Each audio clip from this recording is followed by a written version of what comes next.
Ladies and gentlemen, excellencies, colleagues, students, it gives me enormous pleasure this afternoon to welcome in our midst all of you to yet another event of our Ambassadors Lecture Series, and a special warm welcome to our speaker this afternoon, High Commissioner Philip Green, High Commissioner, that is, as we tend to call ambassadors in the Commonwealth, Philip Green of Australia.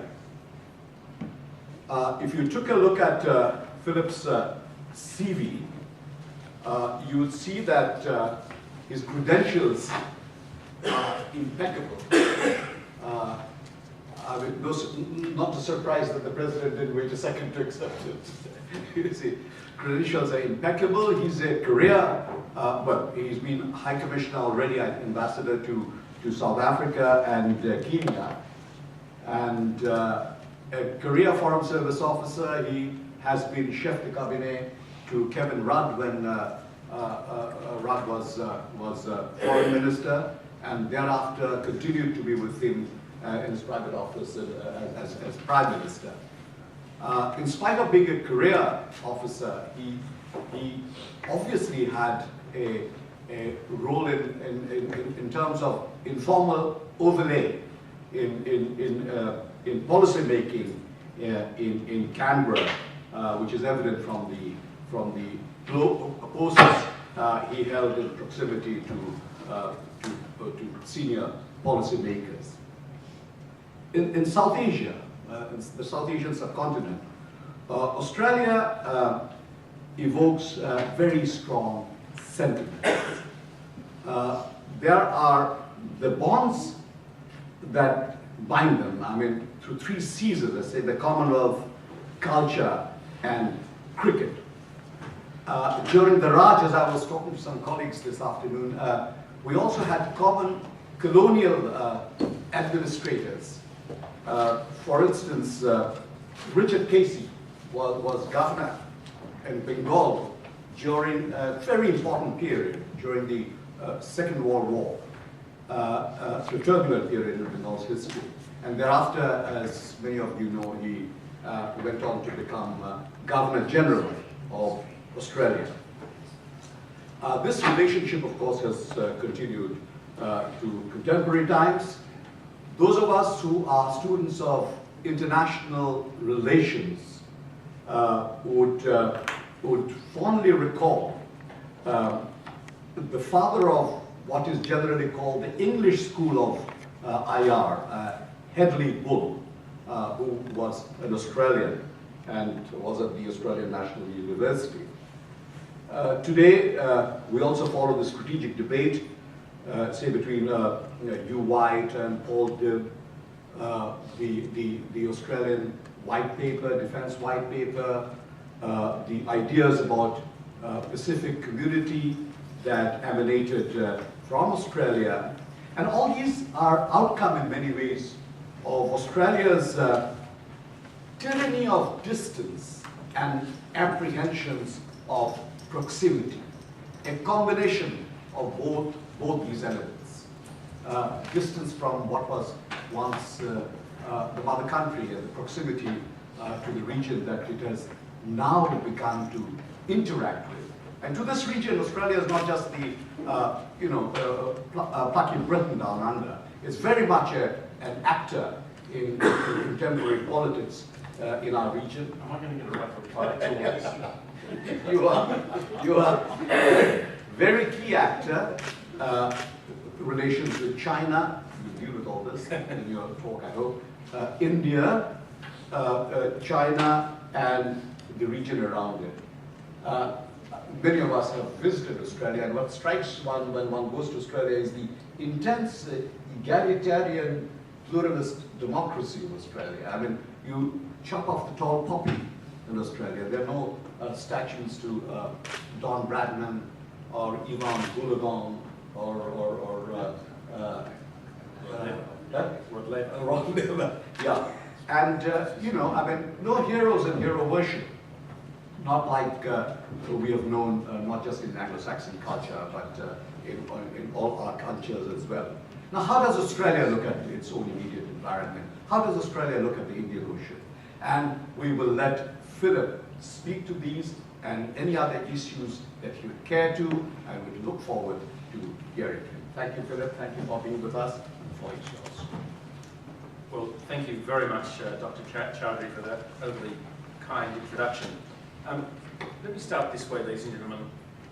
In 1921, the Nobel Prize-winning author Luigi Pirandello wrote a play called 6 Characters in Search of an Author. A reference to an Italian playwright of the absurdist tradition, writing nearly a century ago, may seem a strange way to begin a talk on the Indian Ocean. But bear with it. Just as Pirandello's characters are in search of an author to finish their story, so in some ways, the nations of the Indian Ocean are in search of a narrative, a common identity, a story. The dramatis personae of this region are disparate, 48 nations, among them one great power, many fast-growing economies, small island states, energy powerhouses, least developed nations, and rising middle powers. There are other members of the drama, non-state actors, and indeed 2.6 billion people, although including all of them as key members of the cast perhaps stretches the Pirandello metaphor too far. But the nations of the Indian Ocean, I think, are like characters in search of a narrative and a common identity. Where might we go next to encourage the drama? And what part might Australia play? That's what my talk is about today. But first, let me say something about how pleased I am to be here at this august institute. The Institute of South Asian Studies, chaired so ably by Ambassador Pillay, whose own diplomatic career and expertise need no introduction, has brought together some of the finest minds on Southeast Asian studies. It's not surprising, therefore, that since its inception in 2004, ISIS has rapidly built a reputation for excellence and is at the forefront of contemporary South Asian studies. And it's a privilege and an honour for me to be here with you under your chairmanship, Dr. Chowdhury, yourself a diplomat of great standing and a former foreign minister of one of the countries of our region. It's an honour for me to address you here today. Now, I'm sure I don't need to convince you of the significance of the Indian Ocean group of countries and the waterway they share, but let's remind ourselves of the salient facts. We're talking about nations here which comprise a third of humanity, 2.6 billion people. More than a quarter of the United Nations, 48 states. Including amongst them a major power, the second most populous state of the world, and the world's largest democracy, India. This is a region of global significance. It's a region of significance to the global economy. The Indian Ocean region already represents some 10% of global GDP, and that figure is rising rapidly. As is often the case in the region, here India leads. With an economy already worth more than $1.8 trillion, it's well on track to be the world's third largest economy, growing now at 7% per annum. The Indian Ocean is also home to major and rising Southeast Asian economies in this very region, as well as small, but not to be forgotten, rapidly growing economies of East Africa, some of which are the fastest growing on that continent.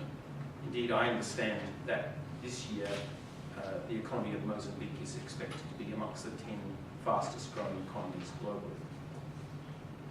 But the Indian Ocean is not just about the nations and peoples that populate its lands and littoral.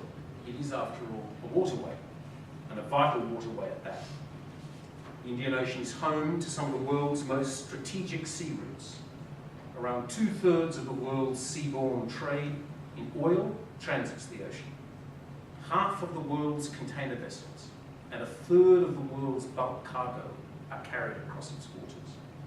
In total, there are around 60,000 60,000 ship transits across the Indian Ocean each year.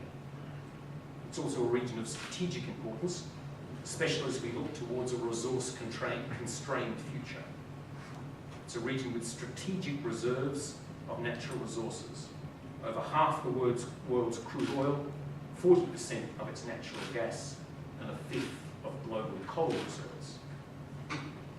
So the Indian Ocean is economically and strategically important.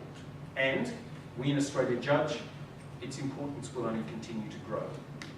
That's partly because of its significance in a resources and energy context. The world already depends on energy from the Indian Ocean region. And the Indian Ocean's natural wealth become more significant in an increasingly resource-constrained world. This is especially consequential for East Asia. 80% of this region's hydrocarbon needs are met with imports from the Middle East that travel across the Indian Ocean. Another reason why this region will be of greater importance is because its significance is tied to that of India. The great power of the region, its economic powerhouse, and a leader in the development of the regional grouping IRAC, about which I'll say more later. As India grows in economic and strategic weight, so does the Indian Ocean region. Some estimate that India will overtake China as the world's most populous nation in as little as 15 years. Stable democracy, growing middle class. It's predicted that if its economy continues to grow at around 7%, it'll be the world's third largest economy by 2025. India has and continues to play a constructive role in its region. It recognises the importance and stability of its backyard. So, much about the Indian Ocean region is prospective. But the glass is by no means full. It's a region which faces numerous ongoing challenges, some of which have the capacity to impinge on its prosperity. The challenges that I'm going to mention are cross-cutting ones which perhaps you wouldn't immediately have thought about as the key ones, but they are the ones which arise from the councils of the region itself. So let me go through them. First, the one in which the Indian Ocean is perhaps the global epicentre is piracy. According to the International Maritime Organization, the Indian Ocean is suffering from a crisis of piracy. In 2011, there were more than 200 vessels attacked by pirates. As a result, nearly 500 seafarers were held captive, 10 of whom tragically were killed. For the remainder, an average ransom of $5.4 million was paid. Piracy affects not only the region's maritime security, but has a real economic cost too. An economic cost estimated to exceed $6 billion per year. These costs are mostly borne to the shipping industry as piracy raises insurance premiums, imposes high security costs, forces ships to reroute away from dangerous routes, and impacts on their labour supply and costs. Piracy has impacted particularly on some of the states of the Indian Ocean, especially those in East Africa. Their tourism industry has been particularly hard hit. We learned that between January and April 2010, only 500 tourists visited Mombasa by cruise ship, down from 10,000 in the same period a year previous. While piracy is serious and a current threat facing the Indian Ocean, there are other long-term challenges that need to be addressed. The Indian Ocean is especially vulnerable to natural disasters. In fact, it suffers 70% of the natural disasters that occur worldwide. And the cost of these in human terms is immense.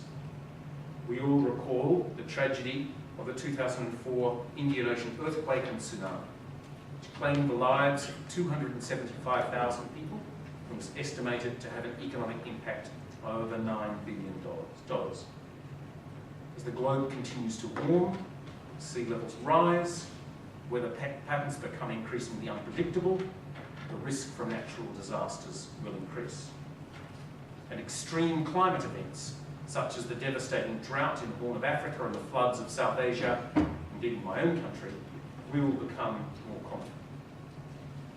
Challenge number 3, the Indian Ocean, particularly its developing country economies, face real problems of food insecurity. The small island states of the Indian Ocean have little land for crops, and agricultural production is becoming increasingly difficult due to the effects of environmental degradation and climate change on crop production. These small island states are also dependent on the sustainability of Indian Ocean fish stocks for their food security and economic livelihood. This industry is being threatened by unsustainable fishing practices, piracy, and illegal fishing.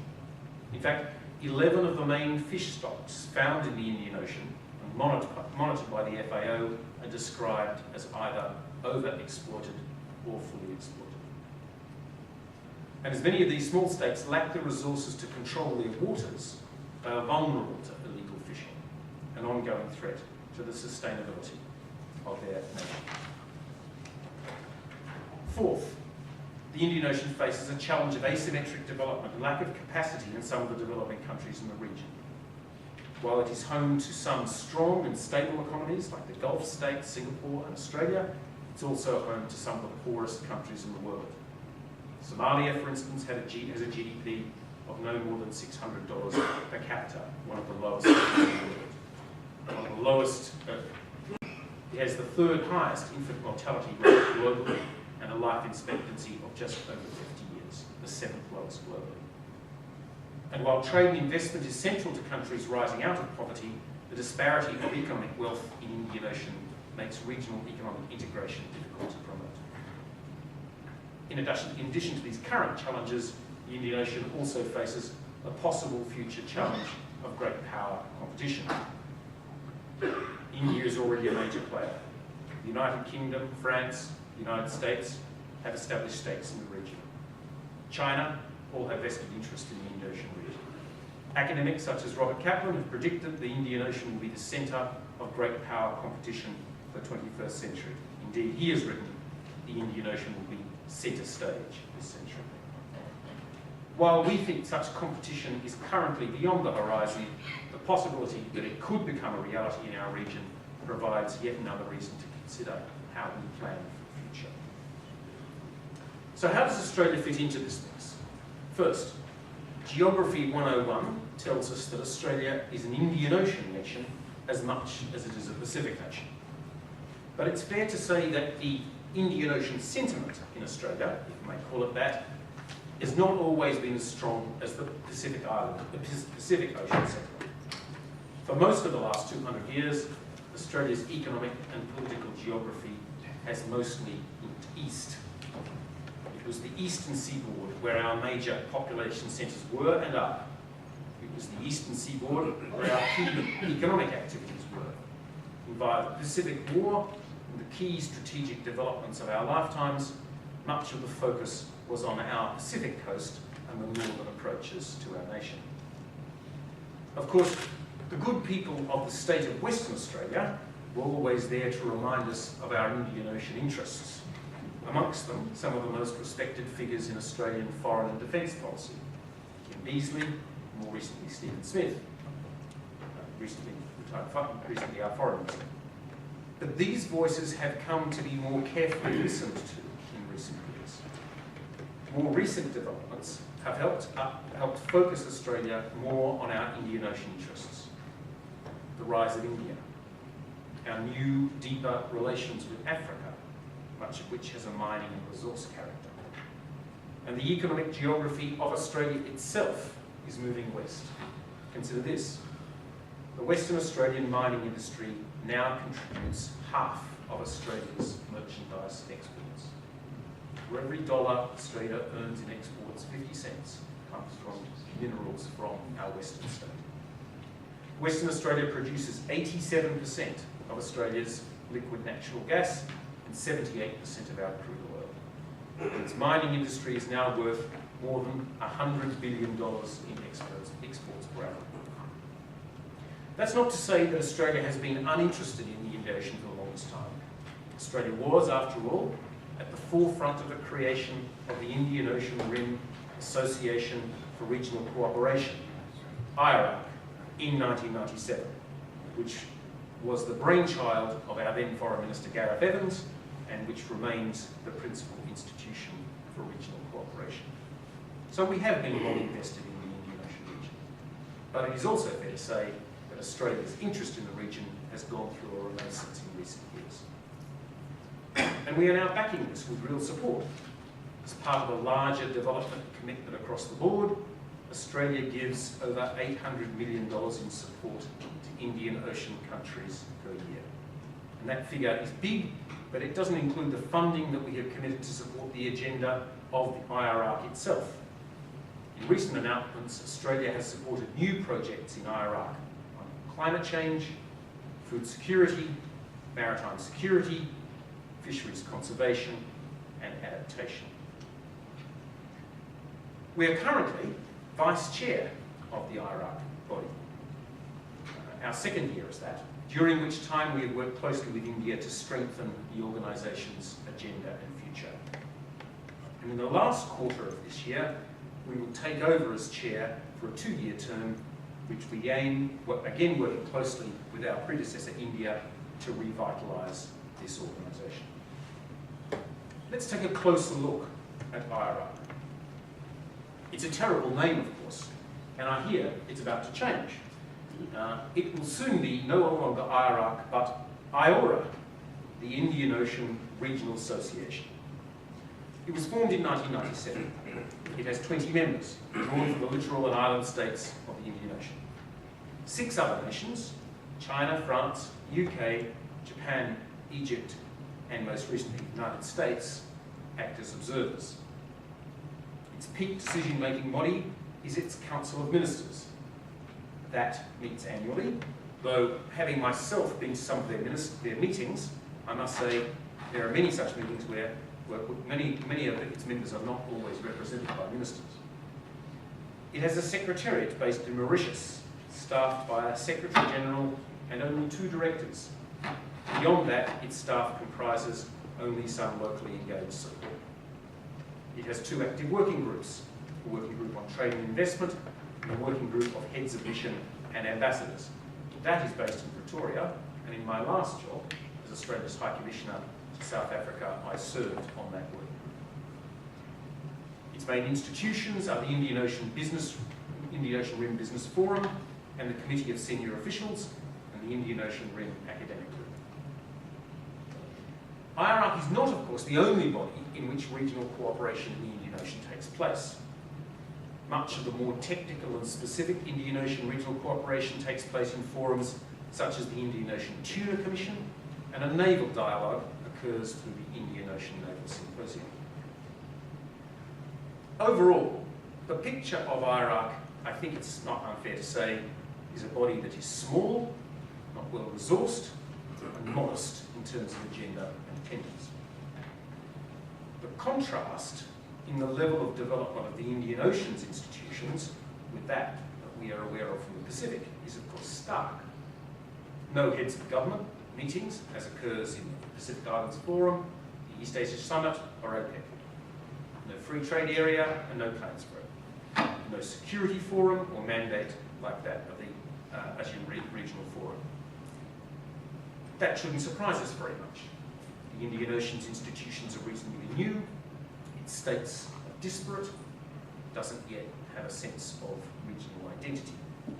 And many of the states self-define themselves as part of other regional groups rather than the Indian Ocean. The Africans tend to describe themselves as members of the African Union. Southeast Asians would first characterise themselves as members of ASEAN. For Australian diplomats, we're more likely to characterise ourselves as members of the EAS, APEC, or the Pacific Islands Forum before characterising Australian diplomacy as being led by its engagement with IRAC. And of course, IRAC certainly does not behave like an autonomous actor in and of itself, as other regional institutions such as the Pacific Islands Forum and to an extent ASEAN do.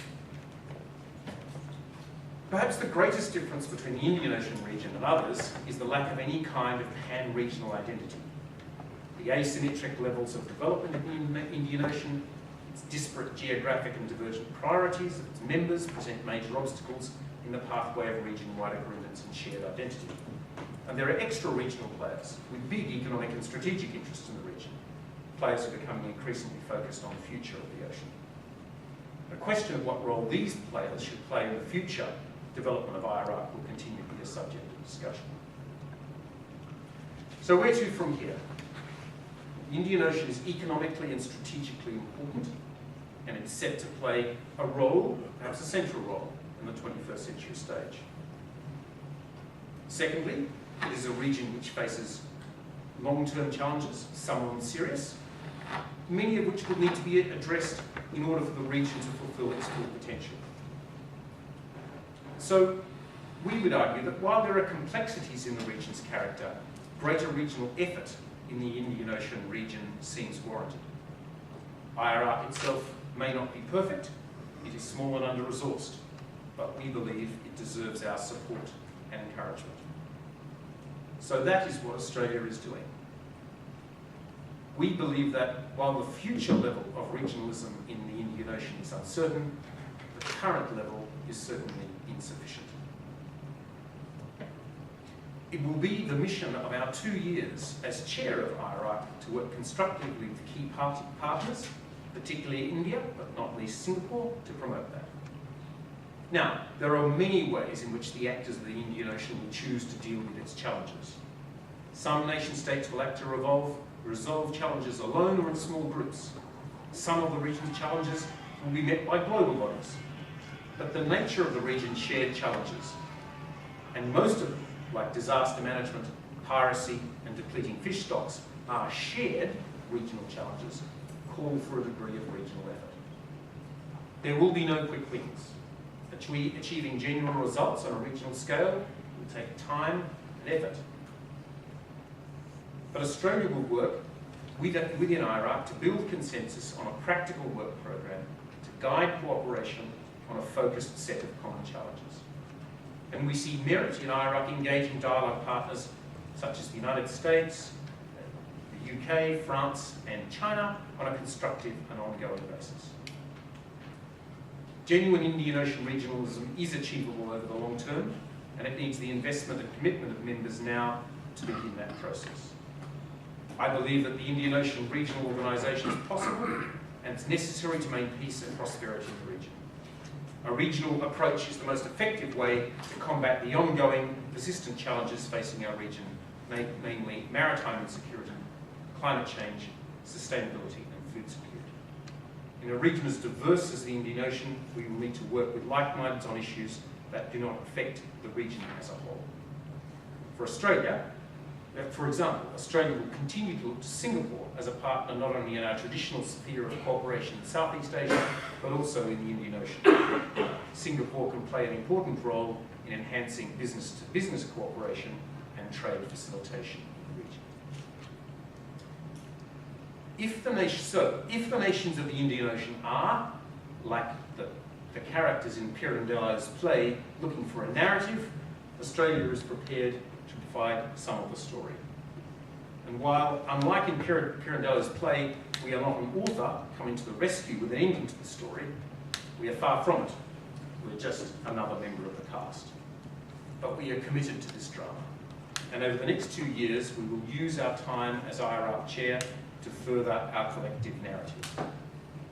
In other words, we are on the stage for a fair bit of the next act, and we will make the most of it. Thank you very much. Thank you. Very interesting expose on how Australia looks at the region and the search for a regional narrative, as well as identity. I suspect, of course, that we have some very bright minds in front of us. They will focus on the subject at hand, but we also wish to take advantage of your presence to ask you questions on a broader policy orientation of Australia vis-a-vis the region.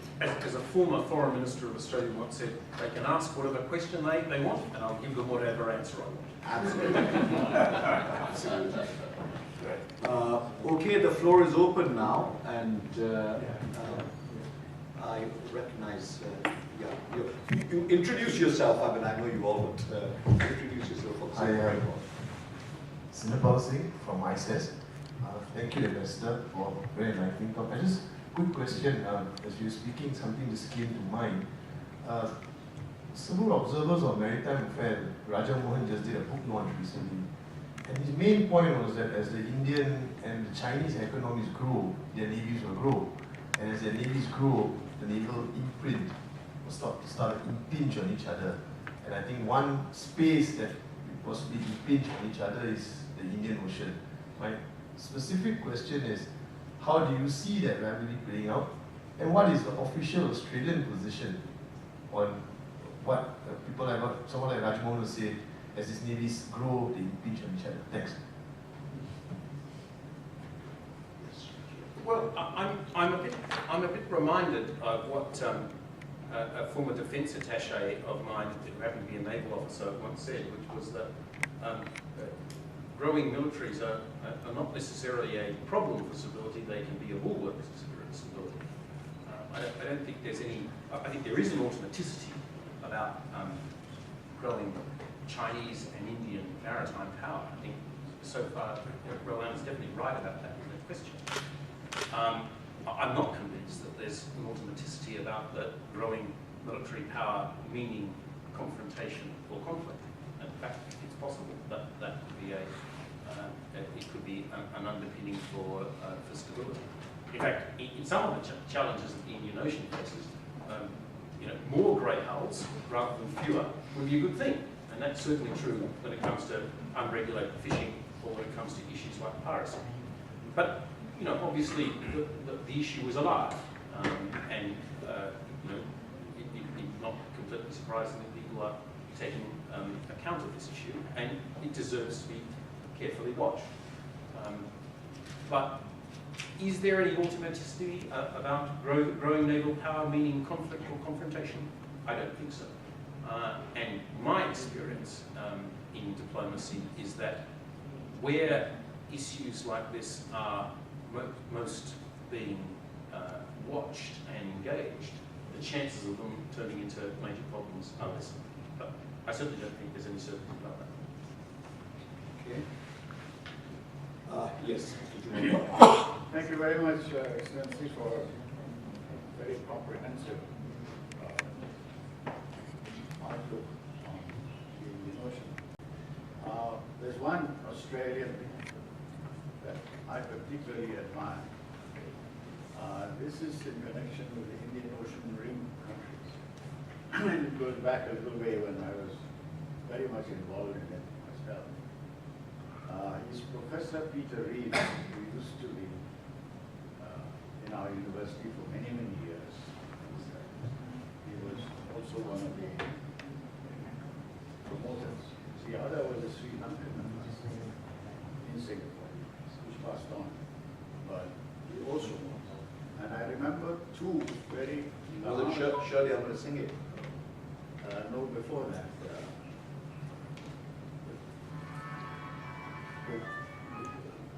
Before that. And they were very keen on this. And I remember that Western Australia said, well, we are part of the Indian Ocean. So we're very much involved with this. Professor Peter Reeves was a great promoter of this. And we had 2 sessions in Perth for 2 years, financed by the Western Australia University in Melbourne. And we had members of the Indian Ocean countries, ranging from Iran, who sent a minister. And it was a tremendous move. I was a little disappointed that it's wound its way down. But it got everybody from all the African states that were part of the Indian Ocean, right up, as I said, to Iran, considered itself also. But it was very good for me. I just wanted to say that in praise of my friend, Peter Reeves. Well, thanks, Rick. If I can just respond to that, I mean, there are. Australia is by no means the only country that is on this narrative. I mean, I've had the privilege to serve on one of the working groups of IRAC itself when I was based in South Africa, and I've observed accompanied Australian ministers at meetings of the Council of Ministers. There is a ready sense amongst the ministers and senior officials of the Indian Ocean group of countries that a greater regional narrative is required and a better regional institution is warranted. We seem to struggle at the point of implementation, and one of the reasons why we've taken on the role of chairing this institution for the last 2 years, and why we've worked very closely with India over the last 2 years, is to try to bring to fulfillment some of the ideas that were in that original concept. I'm also honest enough to say that, you know, between 1997 and recent years, there was a little dip in the degree of Australian focus on the region. But for the reasons that I've tried to explain, we are very much, we're very much engaged in this narrative. I'm also conscious that, there are real constraints to what can be achieved. I mean, not least because we have, in the case of IRA, an institution which is not strong, which has a very poorly resourced secretariat and very little funding to go along with it. But to come back to your original point, there are many, including those who you mentioned, who take quite interest in this and can see that there is a future for a regional organisation in the Indian Ocean. Yeah, earlier on, though, there was an interest, was there not, on Indian Ocean as a zone of peace, which preceded this cooperation idea. And this is where the Sri Lankans, as a part of the non-aligned movement, took some leadership. Okay, Didier Chaudet and Professor John Harris thereafter. And okay, well then we will, two hands this time. Great excitement. Okay, Didier? So I'm Didier Chaudet from ISAS. I'm working on Pakistan. I would like to ask you a question on Pakistan-Australia relations. Very recently, your government offered asylum to 2,500 Hazaras from Quetta, which was a strong humanitarian gesture after what happened to this community. But I wanted to know what is the situation of your relationship with Australia, more broadly with Pakistan, more broadly speaking, in terms of fighting terrorism in Pakistan and the terrorism also coming from Afghanistan. Pakistan is an important partner with us in the fight against terrorism. And as you all know, we are deeply engaged in Afghanistan. We've had a couple of thousand troops there for several years now. We are, as you may know, in Afghanistan, Australia is the, if you like, the focus of our operation there is in the Uruzgan province, which is in the south part of the action. Our troops have been those principally engaged in that part of Afghanistan. I should say we have troops from Singapore who serve as the medical contingent in the base that we have in the capital of the province called Tarakat. So deeply engaged in Afghanistan, absolutely, although with others engaged in the transition, which will take place in the course of this calendar year. Pakistan is a good, strong partner of ours. We have a lively diplomatic relationship with them. I remember only a few months ago when I was preparing for this posting, the Secretary of the Pakistan Foreign Ministry came out for a day of talks with our Secretary. Much of that was focused on counterterrorism. But I think, in truth, perhaps the best way to answer your question is to talk about the strength of the military-to-military relations that we have with Pakistan. It might surprise you to know that Australia trains the largest number of Pakistan officers, apart from the United States. I forget the exact number now, but it's in the dozens per year of Pakistan officers come to Australian military training. So, and that engagement is designed by us to strengthen Pakistan's deal with terrorism. Of course, events happen from time to time where we have to talk to Pakistan about where they might do more in the fight against terrorism. They face some unenviable challenges. But overall, they have been partners with us in the fight against terrorism, and we value that. Professor Harris and Mr. Suryanarayan. Just following on from the previous exchange, I can't resist mentioning the fact that, as I understand it, it was actually an Australian officer who founded the ISI in Pakistan, which is kind of an interesting bit of historical background to your exchange. But I wanted rather to address your talk, and maybe I'll betray being something of an economic determinist, but for all the importance of the Indian Ocean in international trade, as you explained, surely there's not all that much, there aren't that many trading connections between the countries around the Indian Ocean. All the major players are oriented elsewhere. And it seems to me that, you know, so long as that's the case, the kind of regional cooperation that you're looking to is always going to be very much a secondary concern for the countries concerned. I mean, am I being too pessimistic? No, actually, I don't think I disagree with any of those individual statements. And in fact, many of them are borne out by some of the things I said. But one countervailing observation, which is to say that from the perspective, and I've got no, I'm not aware that there are, it's one of the problems of having such a small regional organisation and no data. I don't know what the statistics are on whether intra-regional trade in the Indian Ocean is growing or falling, I've no idea. It is clear that the proportion of Australia's trade, which is with this region, is growing. And that's largely because of India and because of our resource engagement with Africa. And it might surprise you to know that there's now, people will talk about China's engagement in the mining industry in Africa, but when I was there, about 40% of all new mining projects in Africa actually had an Australian face. And there's more than, no, this is quite a start, with more than $25 billion is invested by Australian companies in the mining sector in Africa. Bigger than Canadian involvement? Much bigger. Much bigger. So, and we can talk about that later. So, from where I sit, there clearly is an uptick in economic engagement between my country and the rest of the Indian Ocean region. But I don't disagree with your broader statement, which is, I mean, it is a fact of life that while this region shares challenges, and there are problems which I think warrant joint or at least parallel action to deal with, some of the wellsprings of support for that sort of parallel action, like a deeply engaged trading investment environment, don't exist. But but that's not the only thing that doesn't exist.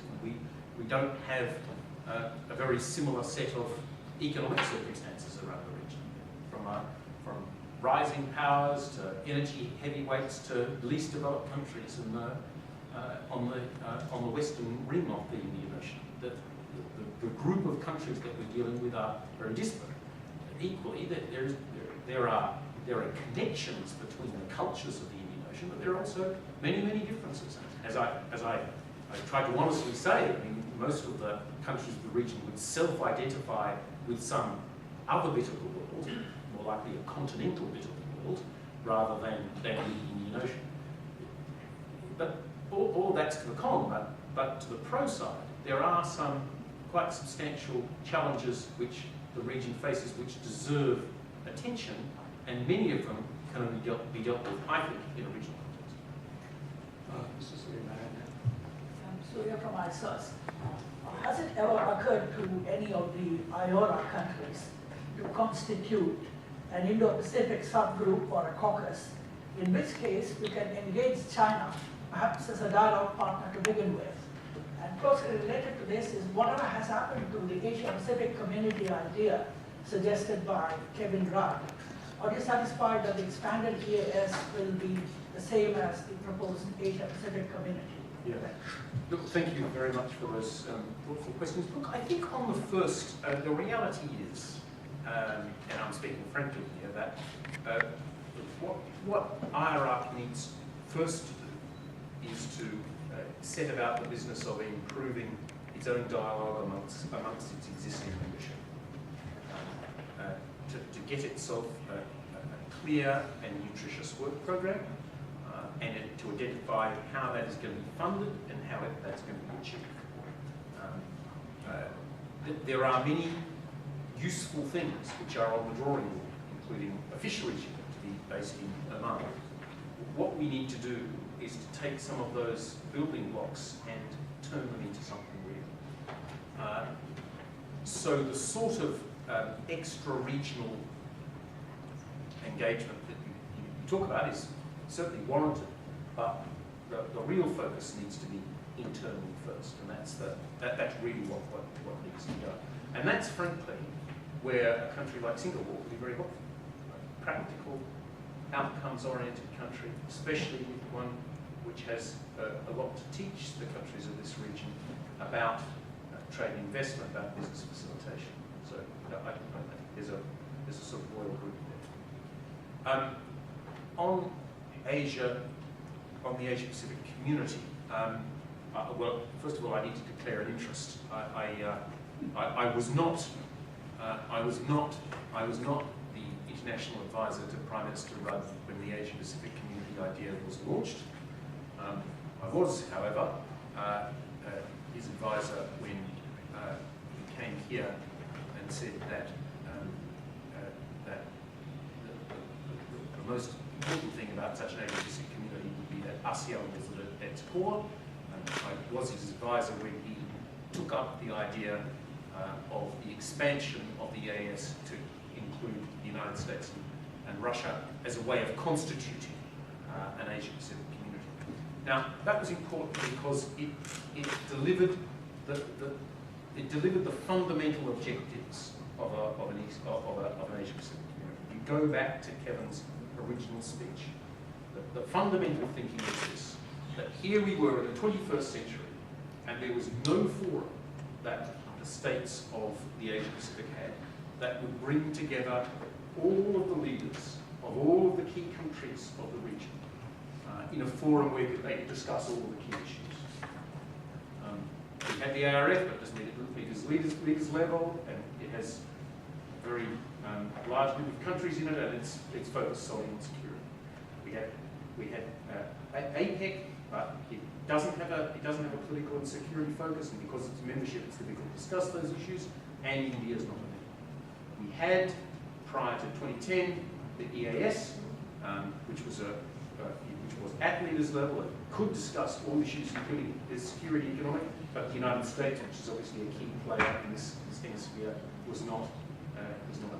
So the solution which was found, which in the end everyone thought was forward moving, to bring the United States and Russia into the EAS and deliver that outcome that we always sought, was very much the culmination of the Asia Pacific Initiative. Yes, thank you, Excellency, for your nice presentation. I've seen past experience that you have worked with. Introduce yourself. Okay, my name is Matabuddin. I'm working with the media, and I'm the managing editor for Piracy Institute here in Singapore. As a civilian, you have worked with intelligence agencies, and we have found in many parts of the world the intelligence agencies reports. So you see intelligence agencies? Yes, intelligence agencies. Okay. And quote unquote, that one of the US military leader come diplomat said in the United Nations that some of the people were a mistake, and with that mistake, few 100,000 lives are gone. So as a civilian, you have worked with the intelligence agencies, how you find that the difference between the private sector, public sector, diplomats, and the intelligence ways of working? Okay. Well, let me try to answer that question in a way that's helpful. So, the work that I did with intelligence agencies was that in 2004, after the Second Gulf War, the Australian government called for a review of all Australian intelligence agencies, and that review was headed by a distinguished former diplomat, Philip Flood. And he chose me to be the head of the secretariat for the review of intelligence agencies. So yes, The report that he produced in the middle of 2004, I was very closely involved in. So, what was that fundamentally seeking to do? Well, it was fundamentally to have a group of people who were not from the intelligence community but understood what it was meant to be about, to look closely at its resourcing and at the way in which it was governed. And I believe there were 30-some recommendations that we put to government, all of which but one were agreed, and the one that wasn't agreed related to the name of one of the agencies, so I think we got more of the substantial things right. I mean, overall, we found that Australian intelligence agencies were well governed, and certainly very much under political control, which is, has been a major issue in the past. We did think that the Australian effort in intelligence assessment was underdone and deserved more support and funding. And an agency called the Office of National Assessments, which is an all-source assessment agency, that is to say they write reports about the way in which Australians should perceive the world based on reports from all types, from diplomatic reports, intelligence reports, and open source, that it needed more funding to do its job correctly. We also recommended that that same agency have a greater role in the oversight of intelligence activities in Australia. So while it found that much was good, there were things that need to be renovated and done again. So I mean, overall, I don't think Australian intelligence agencies before, and certainly in recent years, the sort of difficulties that those in other countries have. But I think that the review that I was involved in 2004 helped to reassure Australians that that was so, and to set a couple of minor things on a better foot. Well, Mr. Singh, did I see your hand? No, I did not. I can't encourage you to ask any questions either. So if there be no other questions or comments, all that it leaves for me to do is to thank High Commissioner Philip Green for an excellent expose. Beyond the topic set for the day, as I suspected, it did turn out to be an excellent discussion on Australian foreign policy, in which, as you have gathered, he has been a key player. I also just discovered that he and I were together in Bali when he was an aide to Kevin Rudd, and Kevin Rudd also made that proposal in Bali, which actually followed the Shangri-La dialogue in Singapore. Well, thank you very much, and on behalf of ISAS, might I give you a small gift to remember us by. This is a book on Afghanistan in transition, and written by Shanti D'Souza, who's one of our scholars. She works on the field, and she has been to Afghanistan on a number of occasions. I'm glad, of course, this came up for discussion as well. So, Philip, this is for you to remember.